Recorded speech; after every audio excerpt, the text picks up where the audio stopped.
Rashmika Mandanna 2016లో 'Kirik party' అనే కన్నడ చలనచిత్రం ద్వారా నటిగా పరిచయమైంది. ఇప్పుడు టాలీవుడ్, బాలీవుడ్‌నే కాకుండా పాన్ ఇండియా లెవెల్‌లో అదరగొడుతుంది.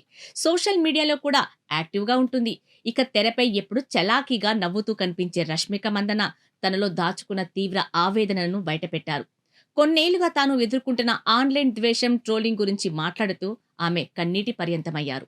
ఒక నటిగా తన పని తాను చేసుకుంటున్నా కొందరు తనని ఎందుకు లక్ష్యంగా చేసుకొని ఇంతలా వేధిస్తున్నారని ప్రశ్నిస్తూ భావోద్వేగానికి లోనయ్యారు. తన ఎదుగుదలను అడ్డుకోవాలనుకుంటున్నారని, డబ్బులిచ్చి మరీ ట్రోల్ చేయిస్తున్నారని మండిపడ్డారు.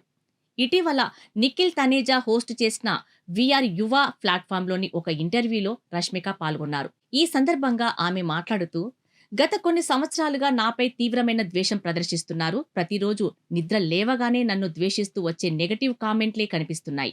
అందరికీ నేనే పంచ్ బ్యాగ్‌లా కనిపిస్తున్నానా?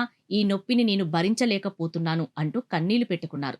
తన మార్ఫింగ్ డీప్ ఫేక్ వీడియో ఘటనను గుర్తు చేసుకుంటూ రష్మిక తీవ్ర ఆవేదన వ్యక్తం చేశారు. ఆ డీప్ ఫేక్ వీడియో వచ్చినప్పుడు నేను చాలా భయపడ్డాను. నాకంటే ఎక్కువగా నా కుటుంబ సభ్యులు, ముఖ్యంగా నా చెల్లెలు తీవ్ర ఆందోళనకు గురయ్యారు. నా కుటుంబంలో ఇలాంటివి చూసే అలవాటు ఎవరికీ లేదు. నా వల్ల వాళ్ళు భయపడటం నన్ను మరింత బాధించింది అని తెలిపారు. కెరీర్‌లో అగ్రస్థానంలో కొనసాగుతున్నప్పటికీ వ్యక్తిగతంగా ఎదుర్కొంటున్న ఈ వేధింపులు తనను మానసికంగా కుంగదీస్తున్నాయని ఆమె వాపోయారు. ప్రస్తుతం రష్మిక వ్యాఖ్యలు సోషల్ మీడియాలో వైరల్ అవుతున్నాయి. ఆమె ఆవేదనపై పలువురు సినీ ప్రముఖులు, అభిమానులు మద్దతు తెలుపుతున్నారు.